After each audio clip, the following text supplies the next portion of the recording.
Hi everyone!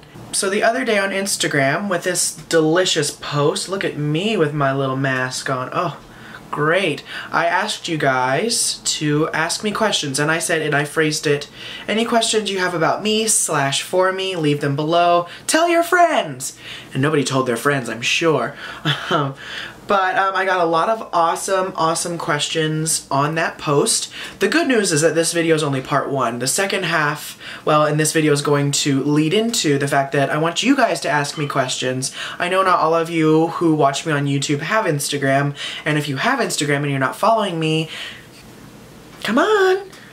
The first question, and I will put these Instagram users below because I know that with some of these I'm going to say them wrong, so we'll just put the name there. If you were stranded on a beautiful / safe island and could only have 5 skincare or beauty products with you, which would you choose? Lots of vodka to pass the time. Firstly, I would want to make sure I had a good sunscreen. This is the one that I've just been really enjoying lately. It's by Nivea. It's the Sun Protect Water Gel SPF 50 PA++. It's really lightweight, it's good sunscreen. Clinique Moisture Surge Spray because my skin gets dehydrated as it is, but that with the sun is like dry, dehydrated. So this one's really nice. There's no essential oils in it, so it won't react negatively with the sun. You see, I'm thinking really into this. I'm getting into it, right? Indie Lee Brightening Cleanser because it would just make me happy and it would get my face clean and all this sweat that I would, you know, undoubtedly get throughout the day because I tend to run really warm and sweat easily. This would get everything off and it would make me happy and the smell is nice and it makes me comfortable and all of that. And it's a good cleanser. Juno from Sunday Riley for moisture, for repair, for glow, for that beachy skin and intense radiance that I would want to have as I was being rescued. And then Jack Black Intense Therapy Lip Balm with SPF 25 because my lips would undoubtedly get dry and inevitably sunburn. So that addresses both and I love that and it's my favorite lip balm. I'd be interested in your opinion about products with urea. Don't know if you have already tried some of them. To my knowledge, it sort of functions similarly to the way that an AHA would, but it's not an AHA. So there are a few products that I have used that have urea. I find that urea is really common in more inexpensive products and especially body products. One of my favorite body lotions is by Gold Bond. It's called like Proteins and Lipids or something like that. And it has urea in it to kind of provide an exfoliating effect. And the one I'm using right now is by Eucerin. It's called Professional Repair. It's water, urea, glycerin. I don't know, I just think that if you had the option between a product with urea and a product with, you know, AHAs, I would always go with the AHAs because I think they're more effective, there's more research behind them, and if I'm not mistaken, urea has like some controversy behind it for one reason or the other. What would you recommend to someone that is already following diligently a good skincare routine, double cleanse with a balm and a lotion, acid toning, hyaluronic acid serum, daily SPF, but still has a problem with quite mild but very persistent spots, especially on the forehead and temple area? I would want to make sure I knew what acid toner you were using. If it was a glycolic, it's still a great product to use, but I would think that a salicylic would be a little bit better polish choice, 2% BHA, or the Clinique Mild Clarifying Lotion. The reason I say salicylic is sometimes sweat and sebum, right, they form at the lower layers of the skin. Sometimes they can get trapped, and glycolic really only addresses surface smoothness. Well, it doesn't address, you know, deep pore exfoliation the way salicylic does, so I would give salicylic a try, unless you're allergic to aspirin. But I would go for a salicylic. And if that's not it doesn't provide a solution, maybe the moisturizer you're using is a little bit occlusive. I don't know, it's hard to say. How did you get your job at Chanel? I applied on the Macy's website. No, I applied for Estee Lauder, and then when I was talking to the hiring manager, I told her, like, I saw that, you know, the Chanel had a position open, but whatever, and I just told her how much I really respected and appreciated and admired the Chanel brand, and, you know, she asked about my experience with, like, because I really didn't have much experience prior to that. My first and only job before that was working at Michael's Arts and Crafts, which is like obviously not cosmetic retailing, so a really great opportunity came up. I mean, I think the hiring manager really saw something in me, and I really appreciate that to this day. Have you tried any green foundations? Any favorite green beauty? Foundations, not so much. I think when it comes to makeup products, you are so limited because most pigments, unless it's a mineral makeup, most makeup is gonna have some type of silicone or something synthetic in it. Otherwise, you just wouldn't be able to blend it. And even most mineral foundations tend to contain something that's not natural, like nylon 12 is not the most natural thing you can use. You know, brands like Tata Harper don't do foundation. I mean, they have highlighters and blushes, but foundation is a completely different world because you have to get the texture right. So I don't have much experience with makeup, and to be honest, it's not something I'm really too worried about. Foundation sits pretty much on the superficial layer of the skin, so I'm not too worried about it. Have you ever experimented with, oh, hi Jason. Have you ever experimented with high-end skincare lines like La Mer, La Prairie, Clé de Peau? And if you haven't, would you based on their ingredient list? And if you wouldn't, why not? So the thing with La Mer, I think like their treatment lotion, the facial mist that they do, some of their serums are really fantastic. I think especially like their watery products like the mist, the lotion, the toners are really fantastic. Like they have a lot of trace elements, amazing plant-derived ingredients. And I have a bit of experience with La Mer. La Mer, out of all of those, is the brand that I have the most experience with. La Prairie has a few bits and pieces that I think are slightly intriguing. Clé de Peau, the makeup intrigues me more than the skincare does. I know that the concealer is obviously a cult product, and I actually have like a little sample blister pack of it that I need to try at some point, and I hear that it's great, and probably is. Clé de Peau is Shiseido, so, you know. And then let's see, La Prairie. Out of all of out of those three lines that you mentioned, the La Mer is what intrigues me the most. And I think because, honestly, I think Estee Lauder does do an incredible amount of research and development. So, and obviously, excuse me, La Mer gets in on that. So if someone was going to give it to me for free, yeah, of course I'll use it, sure. What skincare routine and products would you recommend for someone in their early 20s? It doesn't have to be budget. A lot of people tend to want to say like, oh, you're so young, you don't need retinol, or you don't need to exfoliate, you don't need vitamin C. And it's always the people who have really bad skin that I find tell me that. And I'm like, I'm trying not to look like you. You know what I mean? Because you can be young and have bad skin. I mean, if you started tanning when you were 15 and you're 22, and you'll already start to see signs of damage to the skin. So it's much better to, I think, prevent signs of damage and aging than it is to treat it. So sunscreen is going to be absolutely essential. Get it in your routine somehow. I think vitamin C is a great one. I think niacinamide is great. I think if you can get, you know, a lot of plant-derived ingredients, plant extracts, fermented ingredients, probiotics tend to be really nice as well, and hyaluronic acid is great.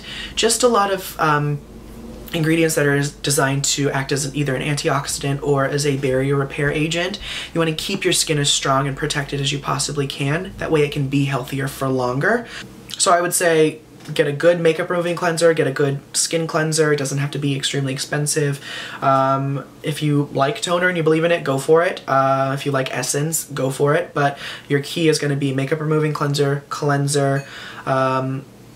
You can look into serums, maybe like a nice hyaluronic or vitamin C serum, but I wouldn't be too stressed out about it. I think a facial oil would be really nice, an exfoliating product, and then sunscreen. Moisturizer too, if you need it, if your oil doesn't cut the mustard. Can I feel the difference in my skin when I use the more green, quote unquote? I like that you put quotations because it's a blanket term, isn't it? Green, pure ingredient skincare than with others. Also, which would you recommend? Thanks. No. I mean, if you think about it, AHAs and BHAs are going to give you the most dramatic instant result because they're physically stripping away dead skin cells that don't need to be on your face. And that's going to give you the most dramatic result. And 9 times out of 10, it has to be engineered in some way, shape, or form. Like, you know, willow bark extract and salicylic acid are not the same thing. I don't know. I know that with cleansers, I tend to find that if it contains more natural ingredients like, you know, butters and oils and, you know, coconut-derived emulsifiers and surfactants rather than soap, my skin is much happier. What education / work experiences have led you to the career you have today? So this is a bit of a long one. I have never been to, like, I'm not an esthetician, I don't have my license, I'm not a dermatologist, but what I am is someone who is very well read on skincare and ingredients and that sort of thing, because I spend, how to generalize it, but I spend a lot of time doing research, reading skincare journals, you know, reading studies, reading research findings, reading blogs, reading reviews, reading ingredient lists, and quizzing myself and saying, okay, what is isoamyl laurate versus isostearyl stearate, like, and knowing exactly what that ingredient is when I read the ingredient list, and then, you know, exploring the big picture. So as far as formal education, I've never had anything related to formulation.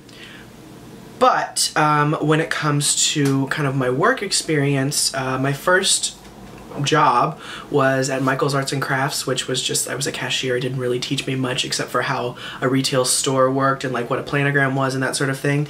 My second job was at the Chanel counter, and that taught me a lot about, you know, clienteling and selling cosmetics to people and really being and embodying a brand, which I think is incredibly important. I think if you work at a counter, you need to be that brand. So, you know, when I worked at Hourglass, I was never gonna show up with orange nail polish on. I mean, I would never wear anything that wasn't blue or black, right? Let's be honest. But I was never gonna show up not on brand. So, and if you're not working for a line that you love, then don't work for that line. Honestly, I'm sorry. I mean, I'm lucky that I've been able to work for brands that I have been completely in love with and still am in love with. So in that time I've represented Chanel, then it was Hourglass, then it was Dr. Dennis Gross, and then and still currently it's Sunday Riley.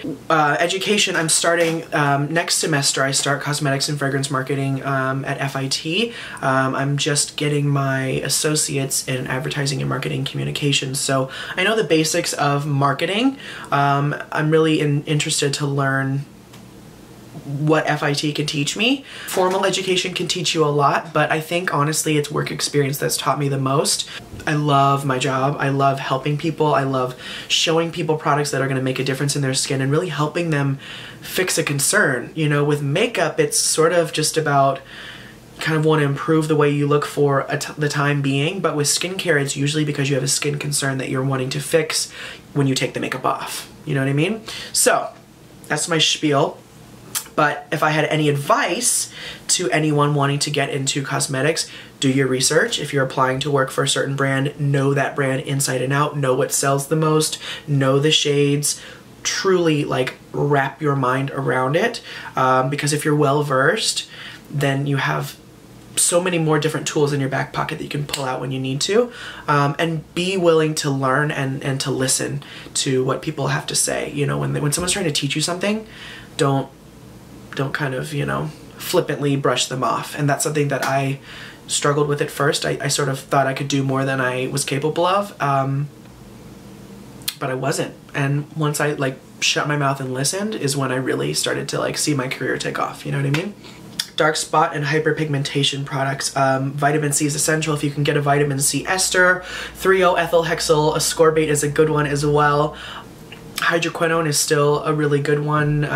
It's not without its risks and precautions, so, you know, take that for what you will. And retinol is always a good one. And sunscreen. Best product routine to fade a scar. If it's a scar that's like physically like scar tissue, like either on the surface or is deep into the skin, there's nothing you can do topically. You need to go to an esthetician or a dermatologist to have something done, because with a scar, it's scar tissue. You physically cannot break it up with you know, plant oils or cocoa butter. If you mean scarring in the sense that it's discoloration or post-inflammatory hyperpigmentation or red or brown spots left over from a breakout, you can use a salicylic product to help heal and continue the exfoliation process. Niacinamide to treat and kind of repair fade discoloration. Vitamin C is also a good one.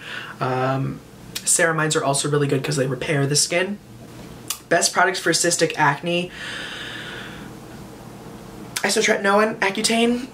If it's cystic, if it's so deep into the skin that it hurts or it just looks like a red kind of welt underneath the skin, I would always go the isotretinoin route. It's not without its risks, trust me, but when it comes to cystic acne, it's just, you can usually do more damage trying to fix it and trying everything and getting frustrated because nothing works than just to literally go on Accutane. So, oh, it's Arnold, hey. Your routines are quite extensive that change daily. You're not wrong. How do you get a feel of what products are working and what isn't, especially when some products require to be used over a certain period of time to see results? And do you have a favorite Britney song? So let's talk about the Britney song first. I thought Every Time was really, really good. It's a tie between Don't Let Me Be the Last to Know. I love Sometimes too, but then to the same token, I love I love Freak Show too. That's a good one. I don't know. All of them. So you make a very good point. With a lot of products, especially when it's retinol, if it's a serum, pretty much it takes a longer time to use. So in my experience, if you have deeper lines or creases in the skin, it's going to take a lot longer because you're addressing something that has formed at a lot lower layer in the skin. So it's going to take longer to kind of push everything forward, if you will. You know, with a lot of the products that I have fallen in love with, it's because I've been using them for a long time and I've been using them consistently. Paula's Choice 2% BHA since high school, Indie Lee for over a year. With the majority of products, I think you'll know pretty much immediately if they're good or not. And I say that because, well, cleanser, you know immediately, and makeup remover, I guess that's 2 products, or 2 steps. Toner, you know immediately. Exfoliants, you know immediately. Lip balm, you know immediately. Oil, you'll know immediately if it kind of doesn't feel quite right on the skin or causes some clogging. But I absolutely agree with you. You know, a lot of products do take a longer time to see results. So, they found me! And I'm over here with my anti-drug blow kisses, not coke. And they still found a way.